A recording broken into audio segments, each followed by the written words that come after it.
Demystifying Rasch Analysis, a basic overview for rehabilitation clinicians. Our speakers today are Dr. Jennifer Moore, who is the clinical practice leader of neurologic physical therapy at the Rehabilitation Institute of Chicago. In her primary role at RIC, Dr. Moore is leading the implementation of standardized outcome measures, including a core set for neurological patients, and standardized interventions across all practice settings. Dr. Moore also directed the development of the Rehabilitation Measures database, which is a free online repository of summaries of psychometric and clinical utility related to over 200 assessments and outcome measures. Our second speaker, Dr. Chen, who is the Director of Clinical Outcomes and Infometrics at the Rehabilitation Institute of Chicago and an Associate Professor at Northwestern University's Feinberg School of Medicine. Dr. Chen is trained in research methodology and quantitative psychology and has published over 80 peer-reviewed articles and 6 book chapters in these areas. Currently, Dr. Chen is working at RIC to support the widespread implementation of outcome measurements and to evaluate the clinical outcome data to better understand the impact of rehabilitation and guide clinical practice. We would like to acknowledge the generous contributions of the Retirement Research Foundation through their grant entitled Enhancing Clinicians' Ability to Assess, Monitor, and Appropriately Treat Older Individuals Undergoing Rehabilitation. This funding is supporting the addition of instruments that measure conditions prevalent in older adults, as well as this free webinar. The RRF supported a free webinar that was recorded last year entitled Fundamentals of Measurement for Older Adults, which can be found at our Rehabilitation Measures database at www.rehabmeasures.org. The RRF is also supporting another free webinar next year on measurement concepts and a low-cost continuing education course on measurement that will be provided in 2014. For information about these future educational opportunities, please sign up for the Center for Rehabilitation Outcomes Research mailing list. In addition, we would like to recognize the National Institute on Disability and Rehabilitation Research for the Rehabilitation Research and Training Center that is funding on improving measurement of medical rehabilitation outcomes. Dr. Moore. Rasch analysis is increasingly utilized in research studies to determine psychometric properties of assessment instruments. Terminology that is common in Rasch analysis, such as legits, infit, outfit, mean square, and others, are new to many clinicians, which is a barrier to reading, critiquing, and applying an article. The purpose of this webinar is to provide a basic overview of Rasch analysis and its associated terminology to make it clear for clinicians to read and understand research articles that use this type of analysis. Rasch analysis and item response theory are very complex concepts and typically take a semester or more to cover while in graduate school. Today's presentation will provide a very basic overview of some important terms associated with Rasch analysis. It is intended to introduce the terminology to help the course participants understand information published in a research article. More specifically, the objectives of today's webinar are to define terminology that is commonly used in articles to describe Rasch analysis and its results, and describe how to interpret Rasch analysis results in a peer-reviewed publication. As we know, creating valid measures for subjective phenomena for use in rehabilitation research and practice is important yet challenging. In order to turn subjective ordinal responses into objective linear measure that can be used to guide therapeutic intervention and evaluate clinical outcomes, several distinct yet interrelated steps are necessary and need to be carried out carefully. First, depending on your patient population and clinical purposes, clinically relevant measurement tools need to be carefully selected. For instance, the Berg balance scale can be used to assess balance. Second, individual item response data, either binary or multi-category, need to be collected and prepared in an electronic format that could be analyzed by the psychometric analysis program, such as the WIN steps. Third, A proper measurement model, such as the Rasch model that we will discuss today, would need to be selected and used. Lastly, the results from the computer program outputs need to be carefully studied and interpreted. These steps together will help develop new and refine existing measurement tools to be psychometrically sound and clinically meaningful. In our previous webinar that was recorded a year ago, we discussed how to select the proper measurement tools for your own clinical practice. The terminology that we described, including test, retest, inter-rater and intra-rater reliability, and various forms of validity, are consistent with classical test theory. Today we will be talking about modern measurement theory and more specifically item response theory. Item response theory, or IRT, turns ordinal levels of measures into linear measures. An ordinal level of measurement is one that allows for rank order, such as first, second, third, and so forth, by which data can be sorted. However, it is uncertain how much difference there is between each item and the difficulty of each of the items. Using item response theory, we can gain an understanding of how much difference there is between each item by turning it into an objective linear measurement. In our webinar today, we will focus on Rasch analysis. Slide 5. There are several instruments that can be assessed using item response theory that are linked to specific variables or constructs of interest in the rehabilitation professions. For example, in physical therapy, the Berg Balance Scale and Dynamic Gait Index assess the variables of balance and dynamic gait. In occupational therapy, the Action Research Arm Test assesses upper extremity function, and the Executive Function Performance Test assesses executive function. In today's presentation, Dr. Chen and I will discuss the terminology associated with IRT in the context of 2 articles. These focus on balance and investigated the Berg Balance Scale and the Dynamic Gait Index. Although these constructs are specific to one practice area, the concepts and terminology that we discuss can be universally applied. Often some of these traits discussed earlier cannot be directly observed. So items are written or designed to elucidate the latent unobservable trait of interest. Response categories or choices can be either dichotomous or binary or polytomous, multi-category. For an item measuring happiness specifically, it can be asked in 2 different ways. I'm unhappy some of the time, true or false. Or it could be I'm unhappy none of the time, a little bit of the time, some of the time, most of the time, or all of the time. Theoretically, these 2 items should give us similar information about a person's happiness. But in practice, more response category may demand more cognitive efforts of the respondent to be able to differentiate each of the category and can potentially lead to less reliable results. IRT could help evaluate each of the response choices it's utilized in either self-reported or performance-based measures. Slide 7. So, what is item response theory? IRT is a statistical theory consisting of mathematical models expressing the probability of a particular response to a scale item as a function of the quantitative attribute or latent unobservable trait of the person or of certain characteristics or parameters of the items. Various available IRT models differ in the functional form of the item characteristics curve to handle different item response formats.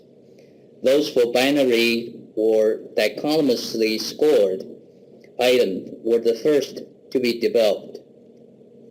But models for rating graded or multi-category item responses, for example, Likert type scale, are now available to handle the more complex questionnaire design and scoring procedure seen in more recent health outcomes application.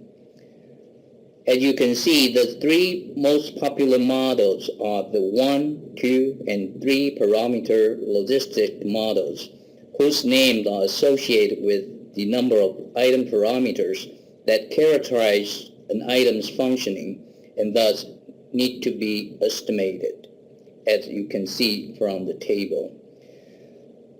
The one-parameter logistic model, commonly known as Rasch model, is often used because it is simple and requires fewer number of participants for a parameter estimation. The idea behind RLT or Rasch models is pretty simple.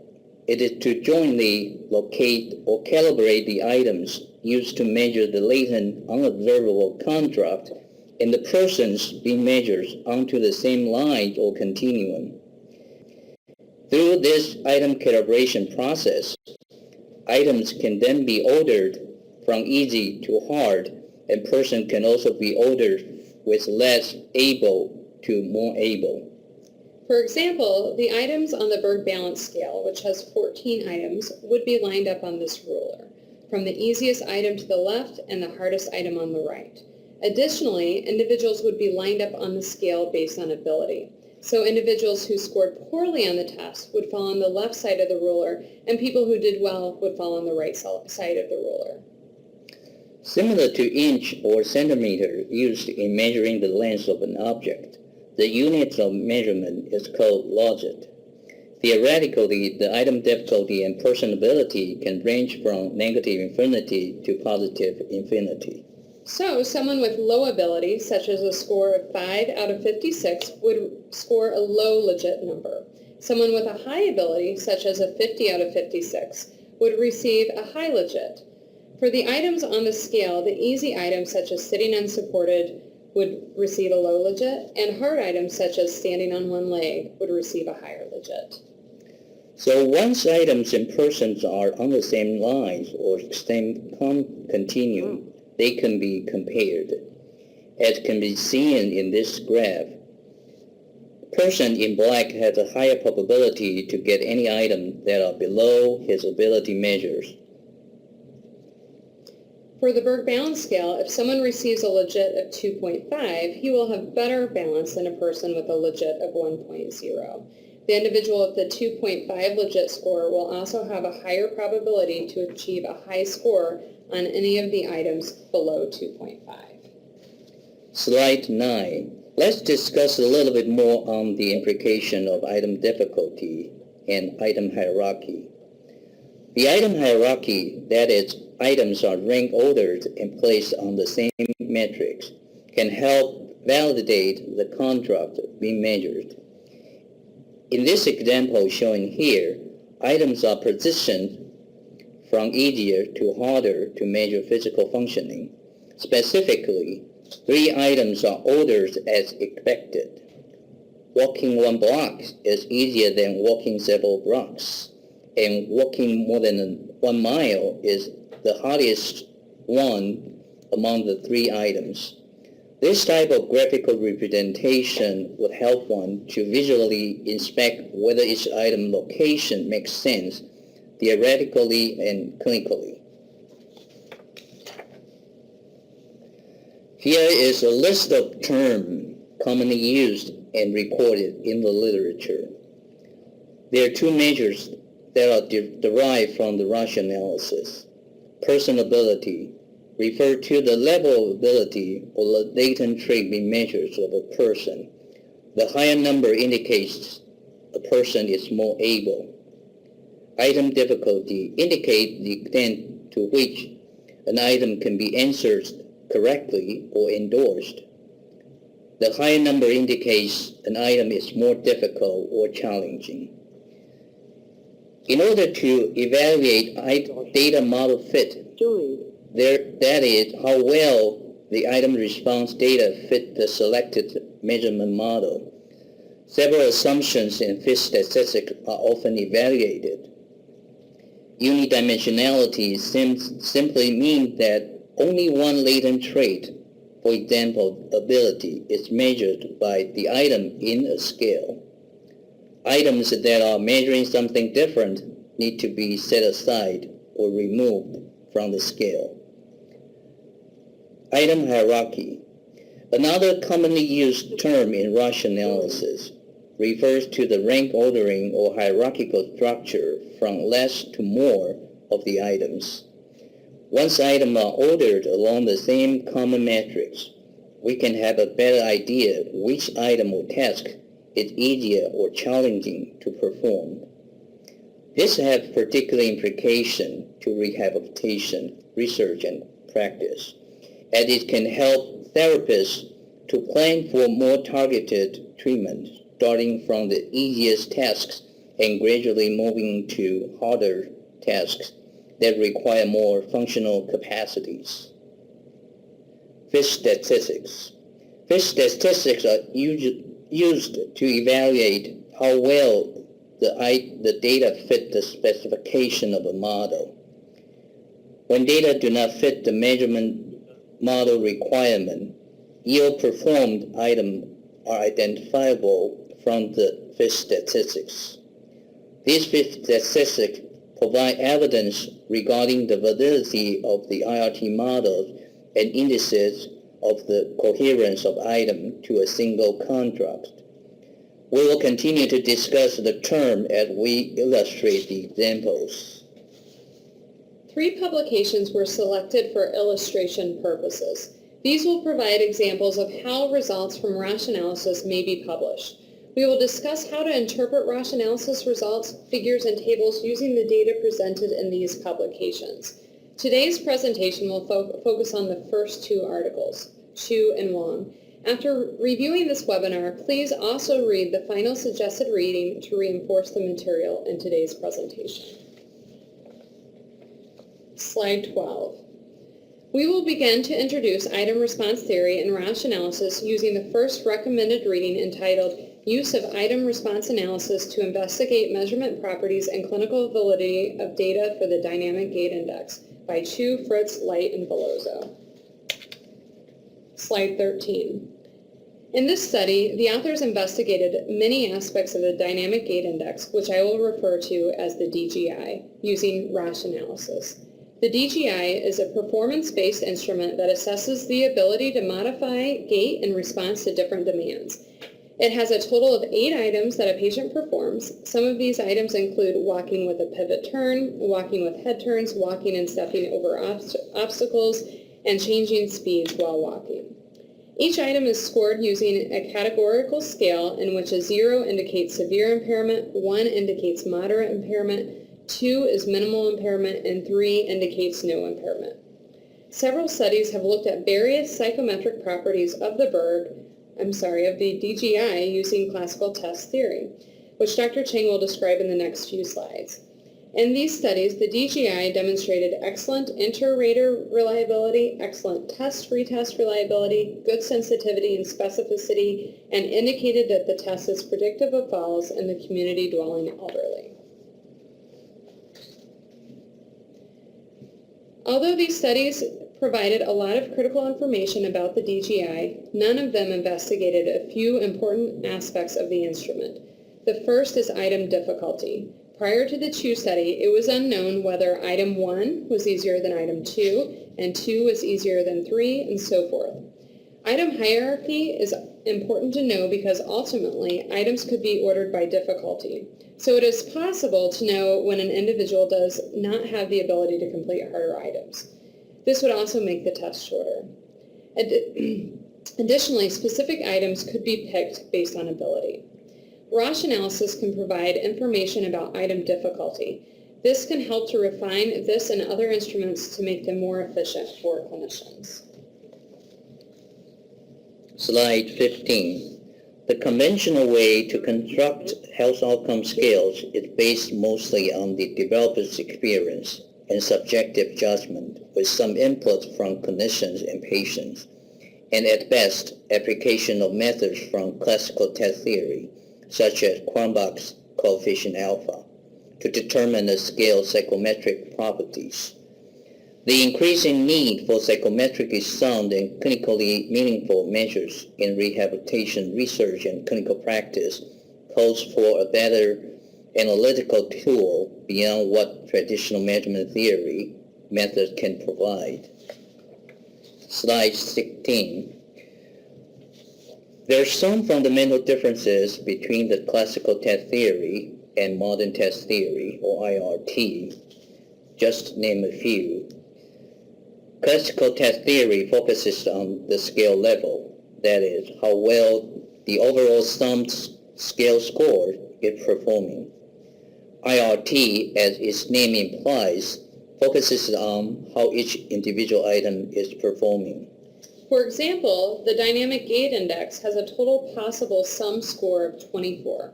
In classical test theory, the entire test and its sum score would be assessed. In IRT, the 8 items on the DGI would also be evaluated.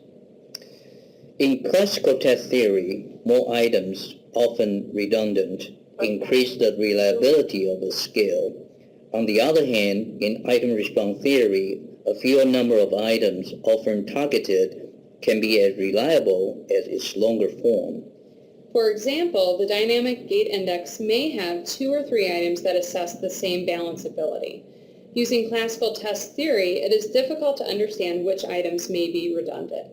Using IRT, the redundancy is identified. For example, if item 3 and item 5 both measure the same balanceability, one item could potentially be removed without decreasing the reliability of the scale, making the scale more efficient without sacrificing effectiveness.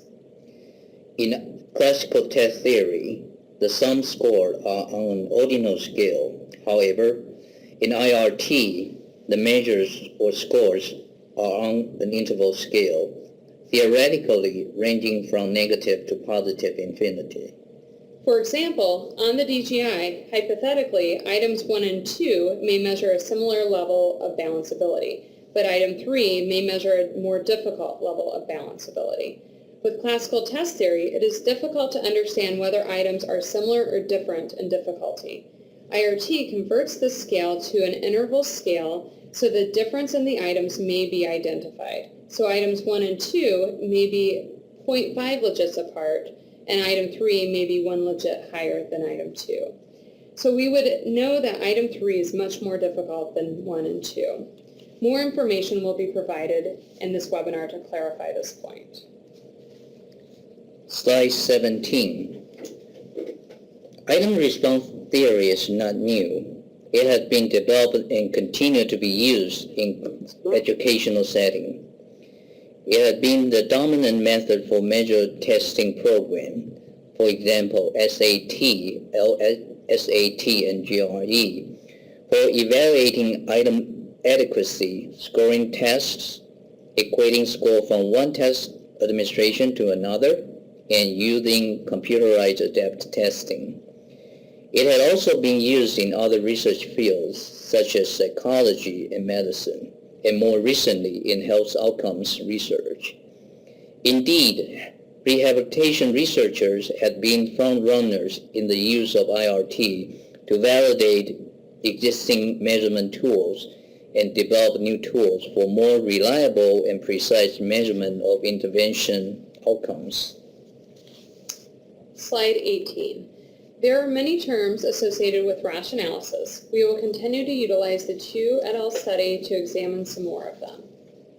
Slide 19. The Chiu study examined many aspects of the DGI. The 2 that we will focus on are item hierarchy and rating scale categories. As previously mentioned, examining an item hierarchy will help us understand which items on the scale are more difficult than others. For example, is gait with a pivot turn harder than gait with vertical head turns?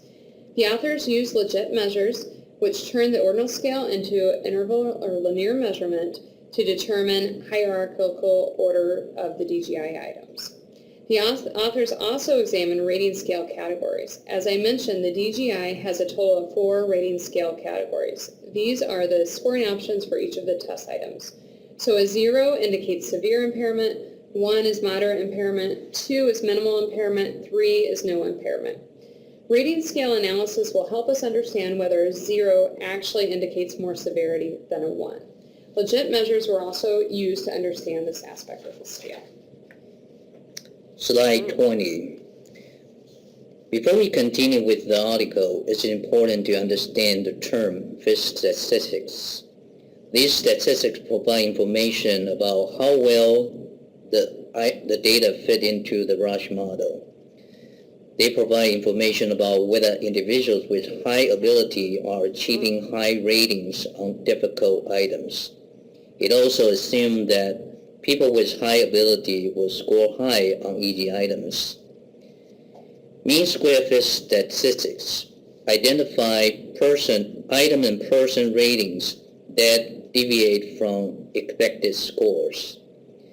The ideal result of a mean square statistic is 1.0, indicating that the variance was equal to the expected variance.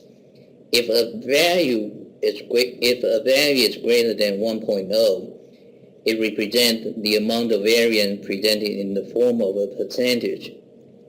For example, 1.5 indicates 50% or more variance than expected. Fit statistics indicate the unexpected responses fall far from the persons, meaning that a person who was typically achieving low scores on the test unexpectedly achieved a normal score. Infit statistics indicate that an unexpected response falls close to a person. For example, someone who typically scored low on a test item scored severely impaired on an item. Slide 21. To answer the first question of hierarchical order of the DGI, the authors used legit measures to understand item difficulty. The authors converted the ordinal scale to a linear measure to understand the accurate order of items. They also looked at infit and outfit statistics, which results in a mean square. When looking at this table, the first column represents the item number. This should represent the description of the item in the last column. So item number 3 represents horizontal head turns, item 8 is the steps, and so forth. The next column indicates the legit. This demonstrates where the item fell in the linear data.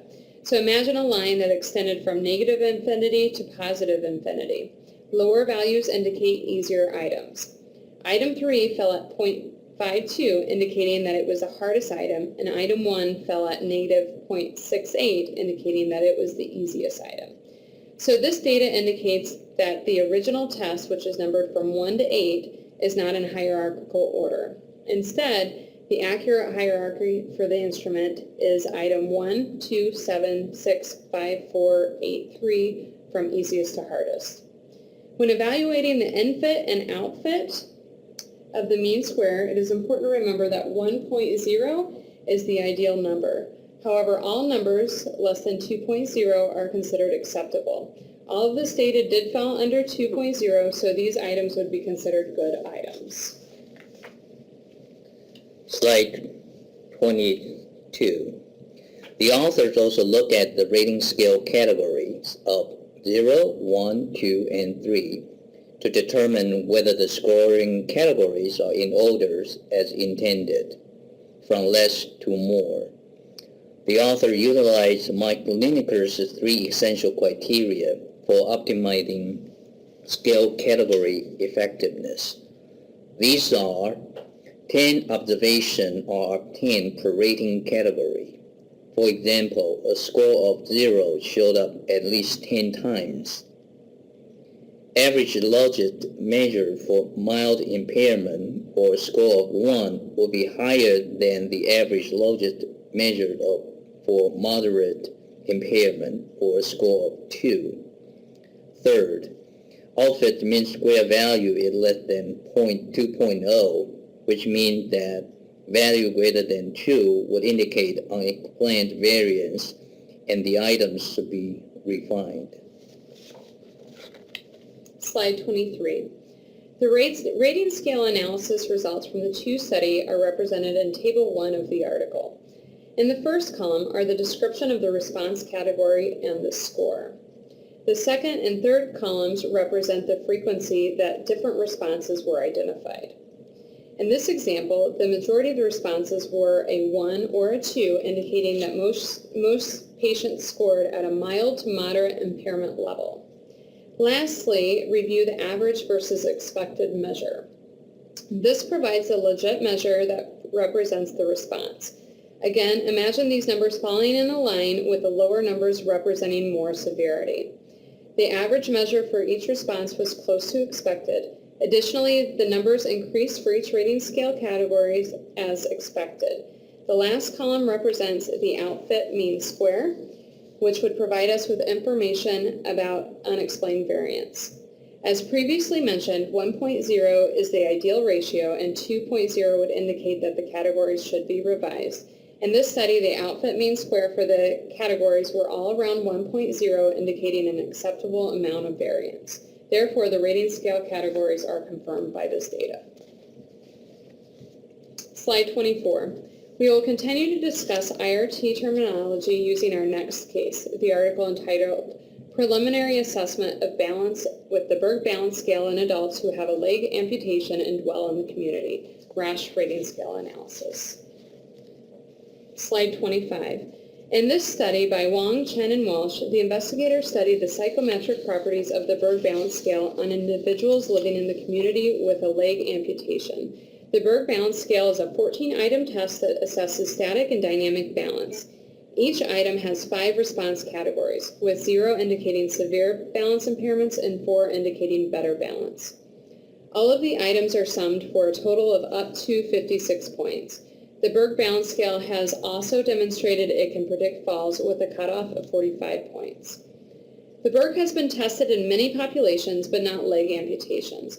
Several studies that examined the Berg using classical test theory demonstrated the test has adequate to excellent intra-rater reliability, various forms of validity, and have identified standard error of measurement, minimal detectable change, and minimally clinically important difference amounts. The instrument has also been assessed using Rasch rating scale analysis. These tests confirmed the unidimensional construct of balance at the scale and item level, indicating that the scale does actually measure only balance in these populations. Slide 26. Using the data from Wong's paper, we will describe the different aspects of Rasch analysis. Specifically, we'll discuss how the author used Rasch rating scale analysis to determine or examine the psychometric properties of the Berg balance scale in a diverse sample of people with leg amputation. Also determine whether the Berg balance scale distinguished different levels of balance impairment. And lastly, identified items that were particularly hard for participants to perform. Slide 27. Wong et al. Study unidimensionality of the Berg. So they were trying to identify whether the instrument was measuring just balance or balance in another construct such as endurance. The author utilized Rasch principal components analysis to study the factor structure of the scale. The outcome of the analysis reveals how much of the data fit into the Rasch model. If a large percentage fit, then it is assumed that any variance in the constructs measured is accounted for in the model, which means some items are measuring something different. Unexplained variance is separated and an eigenvalue is identified. Eigenvalues of greater than 2.0 indicate that a second construct may be measured. In this study, 70.4% of the variance was explained. When unexplained variance was analyzed, the eigenvalue was 2.4. Therefore, it is possible that the second construct may be assessed with the Berg balance scale. When assessing the loading of the items in the Rasch model, items loading in opposite direction may indicate that they are measuring different constructs. In this study, items 13, tandem stance, loaded at minus 0.58, and item 14, single limb stance, loaded at minus 0.53. In the opposite direction, Item 11, which requires an individual to turn 360 degrees in both directions, loaded at 0.72. Item 12 requires that an individual alternative tap each foot on a 6 inches step stool. This item loaded at 0.58. Since these 4 items loaded in opposite direction, it is possible that they are measuring something different. The author suggested that the single limb and tandem stance items may test static balance, whereas the turning 360 degrees and alternate tapping items may test dynamic balance. Slide 28. This is the person-item map from the Wong article. There are several aspects to this figure that are important to understand. First, let's look at the top of the figure. Each X represents an individual's balance ability. The individuals to the left of the line have low ability, and to the right side of the line have high ability. On the bottom part of the figure, you will notice several indicators that represent the Berg Balance Scale items. For example, BBS 10 represents item number 10, which requires an individual to twist and look behind each shoulder. BBS 8 represents the 8th item on the Berg that requires individuals to reach forward while standing. The Berg Balance Scale items to the left of the scale are of lower difficulty, and the items to the right of the scale are of higher difficulty. While reviewing this figure, a lot of important information can be learned. First, the item difficulty and redundant items can be identified. By reviewing this figure, it appears that item 3 is easier than items 4 and 5. Additionally, it seems that several items are of same difficulty. As you can see, items 10, 7, and 8 are all represented at the same level of difficulty. Therefore, there may be some redundancy in these items, and all of these items may not be needed to assess balance because they are all assessing the same level of balance. The gaps on the figure also identify where there are not items to measure a specific level of balance ability. A big gap exists here, indicating that the scale may not be sensitive to detecting changes in balance for individuals of this balance ability. Further development of the Berg should include identification of items to assess these levels of balance ability and elimination of redundant items. Slide 29. There's a couple more terms to describe. Person separation. Scales separate people into different levels of ability. Person separation index, or PSI. Another term, item separation. Items should represent a range of difficulty within a construct from easiest to hard. Person separation index and item separation index values should be greater than 2.0, with associated reliability value of greater than 0.8. In this article, PSI is 2.72 with a reliability of 0.88, and its item separation index is 4.70 with a reliability of 9.96. Together, they indicate items within the scale are performing well together and can reliably assess the intended construct. Slide 30. Table 2 of the Wong article describes the Berg Balance Scale item hierarchy, person and item fit. The first 2 columns describe the items from hardest to easiest, with the item number in the first column and item description in the second column. The third column represents the legit of each item and its standard error. As you can see, standing with one foot in front is more difficult as represented by the legit 1.95 than placing an alternate foot on a stool in which the legit is lower at 1.35. Again, when you're thinking about legits, imagine a line from negative infinity to positive infinity. Items with a lower legit are easier. The fourth column describes the infant using the mean square. The infant describes unexpected responses close to the person's ability. For example, if an individual consistently scores at a moderate level of impairment and suddenly scores at a severe impairment, a mean square a mean square value of less than 2.0 is generally acceptable. In this study, item number 13, standing with 1 foot in front, demonstrated an infant mean square of 2.25. The authors suggested that this may potentially be the result of the unique ability of individuals with leg amputation to balance on one leg. Typically, these individuals spend a lot of time learning to balance on one limb out of necessity. The fifth column describes the outfit mean square. The outfit describes the unexpected responses that fall far from the person's ability. For example, if a person scoring poorly on most items suddenly scores extremely well on an item, the standing on one leg item and the sit to stand item showed large outfits in this study. The authors also suggested that these individuals' unique ability to balance on one limb may have contributed to the single limb stance outfit. The large outfit of the sit to stand item may have been the result of only a few individuals' responses. The point measure correlation in the last column describes the correlation between the item and the total score on the Berg.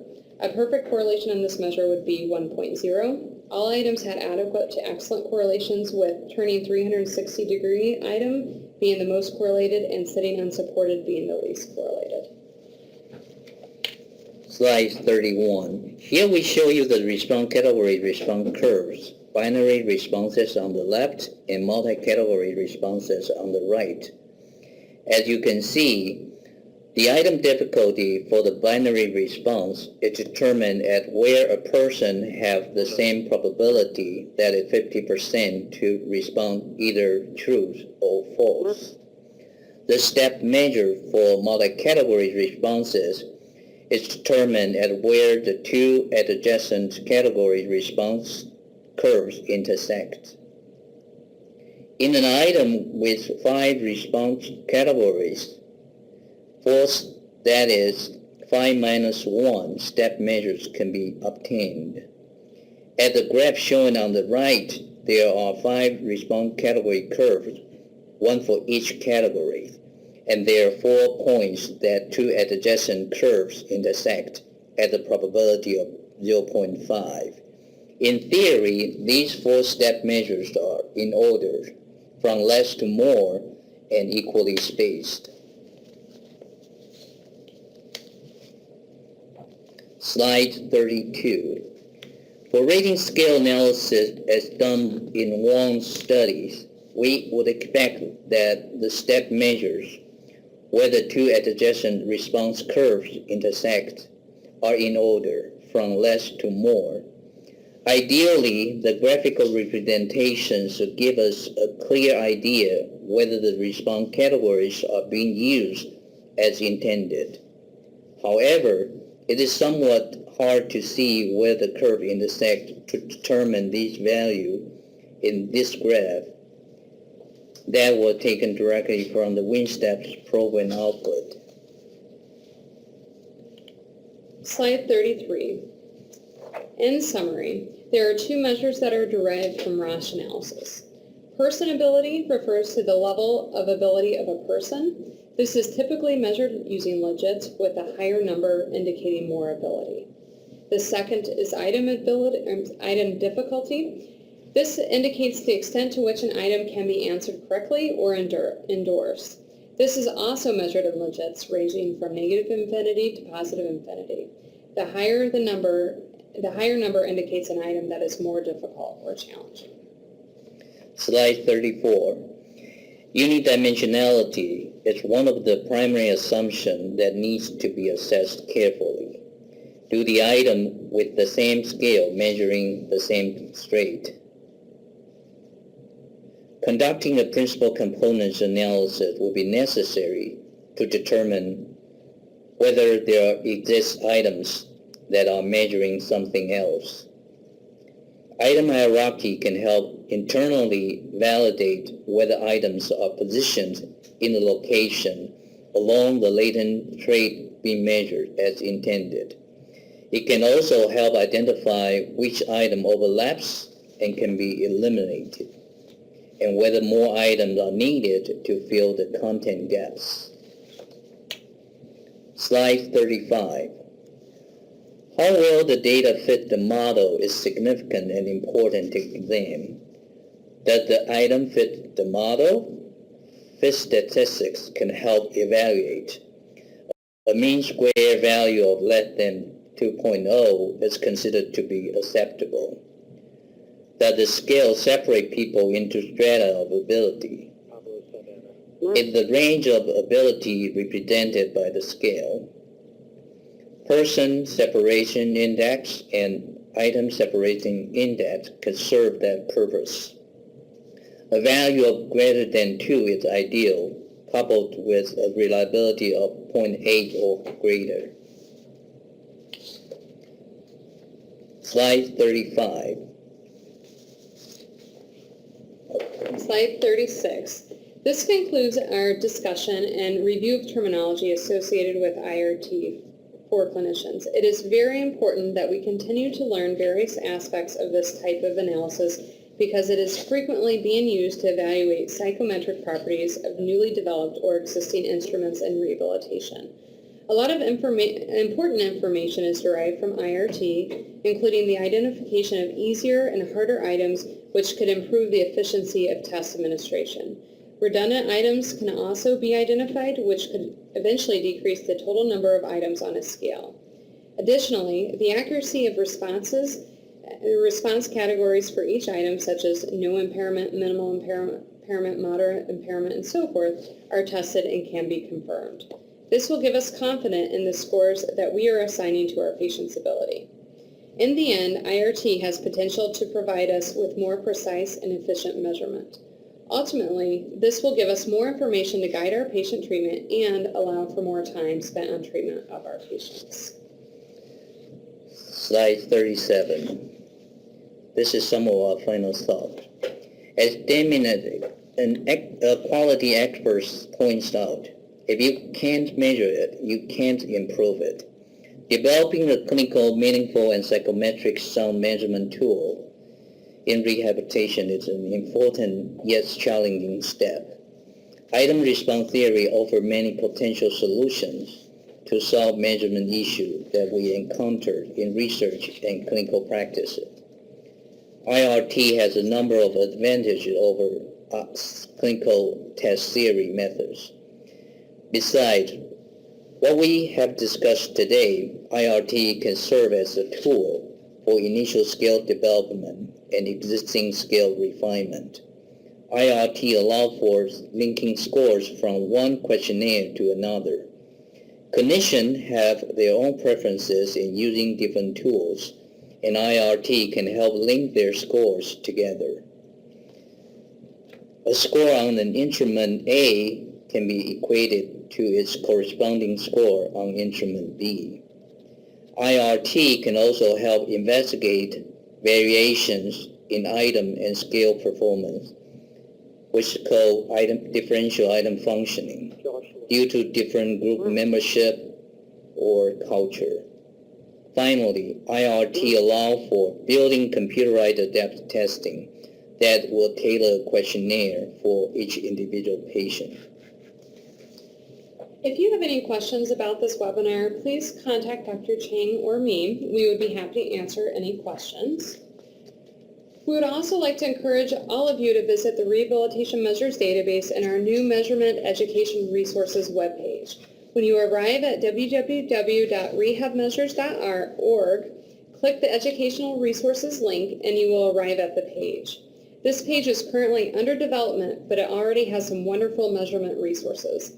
In collaboration with many others, the Center for Rehabilitation Outcomes Research has developed a free curriculum on measurement that can be used in graduate programs. The curriculum is currently being beta tested and is available for utilization and feedback. If you are interested in piloting this curriculum, please find out more information on our website. The Educational Resources page also includes a link to last year's free webinar entitled Fundamentals of Measurement for Older Adults, which included information about terminology and classical test theory. The Rehabilitation Measures Initiative includes various collaborations to support the development and dissemination of measurement resources. We would also like to take a minute to thank our collaborators who have continued to support the development of the Rehabilitation Measures Database and dissemination of measurement education. We continue to develop new collaborations to support the Rehabilitation Measures Initiative. Please contact us if you are interested in collaborating. During the presentation, you should have received an evaluation form for this webinar. We would greatly appreciate it if you would please complete that evaluation and send that on to us, both the Adobe Pro Connect lines as well as the conference phone lines. We will compile all of the questions that do not get answered today and post the answers on the internet if your question does not get responded to. I think we may have a couple of minutes to take a couple of questions that have arrived during our presentation. Should we go with the first one? So the question is, if there's room to use Rasch analysis to design scales with more than one dimension or construct? The answer is yes, there's always room for using Rasch analysis to design scale for measuring multi-dimensional constructs. There are so many other multi-dimensional IRT models has already been developed and used, so it's possible to do that, which is we could discuss a little bit further at some other presentation. I have another one. I use the Berg balance scale in the clinic regularly with amputees. The Wong study demonstrated that there are many redundant items on the scale. Is it okay if I reduce the scale and administer one item for each level of balanceability? It would shorten the scale by at least 5 items.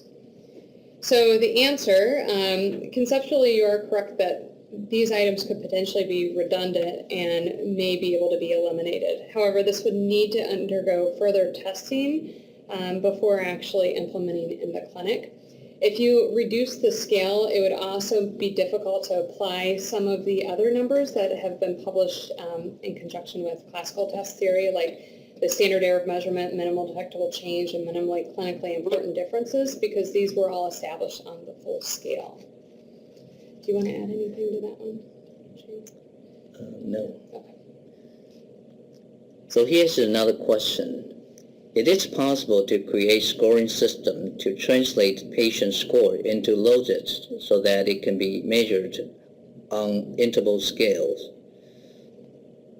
in clinical environments. Could this give a more accurate measure of a person's ability? Yes, it's possible to create a scoring system, particularly using computer, to automatically translate a person's score into losses, an interval measure, to more precisely represent the level of functioning or ability of a patient.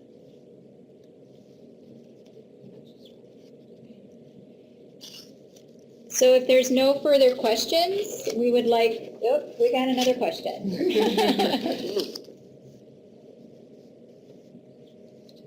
Observational scales. So the question is, can Rasch analysis be applied to analyze observational scales? Yes, as long as the data can be collected and be organized in a way that computerized analysis program can handle, it is possible to utilize Rasch models as to analyze this type of data, whether it's dichotomous responses or rated in multi-categories.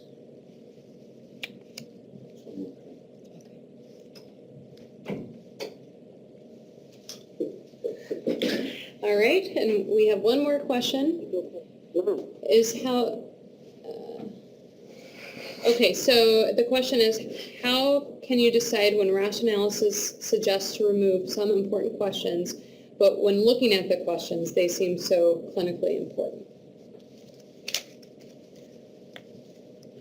Rasch analysis and its associated statistics do provide you with some indication of how well that particular items are performing, but clinical judgment is also very important. whether to remove or retain an item, both need to be taken into consideration.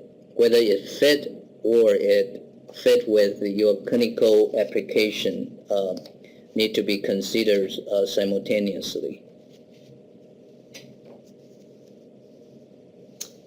Okay, so we have another question. Can IRT models be used for items with a certain order? Can it be applied to items or measures frequencies or individual preferences? It's hard to understand that last little bit, but let's go. Can IRT models be used for items with a certain order?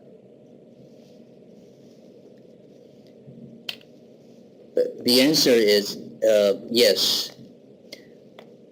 As well as once the items could be rank ordered and determine their hierarchical structure, the IRT model could validate whether this type of hierarchical structure makes sense either clinically or theoretically.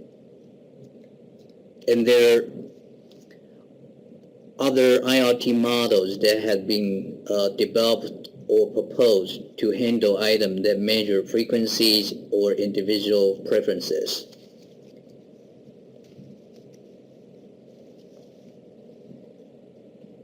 Okay. Well, we would like to thank you all for joining us this afternoon. And again, we would really greatly appreciate your feedback, so please fill out the evaluation form. And look forward to seeing or hearing you again, from you again when we have our next webinar. And also, please note that this webinar was recorded, and we will be putting it on the Rehabilitation Measures Educational Resources webpage. So if you would like to view it again, it should be located there later on today. Thank you.